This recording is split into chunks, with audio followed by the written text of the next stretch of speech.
Hello everybody, hope you're doing well and welcome to another tutorial. And today we're learning how to set any custom sounds as alarm in Android. First of all, open up your clock app, then select your desired alarm, select alarm sound, then tap on ringtone, tap on the top right to select a custom sound, select the sound you want as your alarm,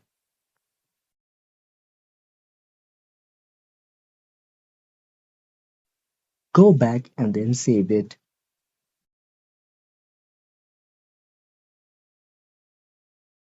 And there you have it.